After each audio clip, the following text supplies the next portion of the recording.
Hi மக்களே, உங்க எல்லாருக்கும் காணும் பொங்கல் நல்வாழ்த்துக்கள். நாம் இந்த பொங்கல் பண்டிகையை 4 நாட்கள் கொண்டாடுறோம் இல்லையா? முதல் நாள் போகி பண்டிகைனும், 2ஆம் நாள் தைப்பொங்கல்னும், 3ஆம் நாள் மாட்டுப்பொங்கல்னும், இன்றைய 4ஆம் நாளை காணும் பொங்கல் அப்படின்னும் கொண்டாடுறோம். இந்த காணும் பொங்கலை தான் கன்னி பொங்கல் அல்லது கனுமா அப்படின்னு அழைக்கிறோம். இன்றைய நாள் நாம் நம்முடைய உற்றார் உறவினர்கள் மற்றும் நண்பர்களை சந்தித்து மகிழ்தல், வீட்டில் இருக்கக்கூடிய வயதில் முதிர்ந்த பெரியவர்களிடம் ஆசி பெறுதல் போன்றவையெல்லாம் பண்றோம். இந்த பொங்கல் பண்டிகையானது சாதி சமய எந்த வேறுபாடும் இன்றி அனைத்து மக்களாலும் நல்ல முறையில கொண்டாடப்படுது. இன்றைய நாள் தான் பட்டிமன்றம், வழுக்கு மரம் ஏறுதல், உரியடித்தல் போன்ற விளையாட்டு போட்டிகளும் நடைபெறுமா. அதில் மக்கள் தங்களை இணைத்து அதில் கலந்து விளையாடி மகிழ்வார்களாம். இந்த நாள்ல தான் ஆயிரக்கணக்கான மக்கள் ஒரே இடத்தில் ஒரே நேரத்திலும் கூட செய்வார்களாம்.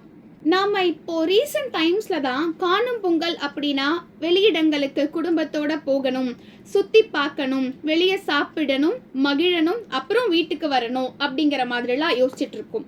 ஆனா உண்மையான காணும் பொங்கல் அன்னைக்கு மக்கள் என்ன செய்வாங்க அப்படின்னா, பொங்கல் வைக்கும் பொழுது அந்த பொங்கல் பானையை சுற்றி புது மஞ்சள் கிழங்குகளால் அலங்கரிப்பார்களாம். பொங்கல் செய்து சமைத்து முடித்த பிறகு அந்த மஞ்சள் கிழங்குகளை எடுத்து அந்த வீட்டு பெண்கள் தங்களை சுற்றி இருக்கக்கூடிய வயதில் முதிர்ந்த 5 சுமங்கலி பெண்களிடம் கொடுத்து ஆசி வாங்கி பின்னர் அந்த மஞ்சள் கிழங்கை தங்களுடைய பாதங்களிலும் முகத்திலும் இழைத்து பயன்படுத்துவார்களாம். அது மட்டும் இல்லாம பொங்கல் சாதம் சமைப்போம் இல்லையா, அதுல ஒரு பங்கை எடுத்து காக்கை, குருவி போன்ற பறவைகளுக்கு அன்னமிட வேண்டுமா. அந்த அன்னத்தையும் மஞ்சள் அல்லது வாழை இலையில் கிழக்கு முகமா சார்த்தி தான் அன்னம் இடுவாங்களாம். இதன் மூலம் தன்னுடைய சகோதர சகோதரிகள் என்னாலும் குறைவில்லாமல் மகிழ்ச்சியா வாழ வேண்டும் அப்படின்னும் பிரார்த்தனை செஞ்சுப்பாங்களாம்.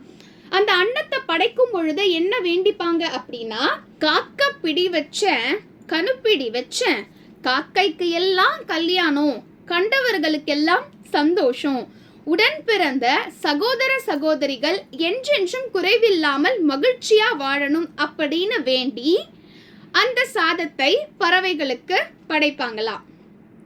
இன்றைய நாள் தான் முன்னொரு காலத்துல சந்திக்கும் நாளா இருந்திருக்கு. உறவினர்கள், முன்னாடி சொன்ன மாதிரி உற்றார் உறவினர்கள், நண்பர்கள், உடன் பிறந்த சகோதர சகோதரிகள் எல்லாம் மாலை பொழுதுல ஒன்று கூடுவாங்களாம். தங்களுடைய அன்பையும் பரிமாறி தாங்கள் வீட்டில் இருந்து செய்து கொண்டு வரப்பட்ட உணவு பண்டங்களையும் உணவுப் பொருட்களையும் பரிமாறி மகிழ்வாங்களாம். இந்த மாதிரி மக்கள் எல்லாரும் ஒரே இடத்தில் காண்பதற்காக கூடும் இந்த நாள் தான் காணும் பொங்கல், காணும் நாள், கனுமா அப்படின்னு அழைக்கப்படுது. இந்த நல்நாள நாமும் நம்முடைய உற்றார் உறவினர்கள், நண்பர்கள், உடன் பிறந்த சகோதர சகோதரிகள் எல்லாரையும் சந்தித்து மகிழ்ந்து அன்பையும் பரிமாறி செய்து கொண்டு வரப்பட்ட உணவுப் பொருட்களையும் பரிமாறி மகிழ்வோம். நன்றி, வணக்கம்.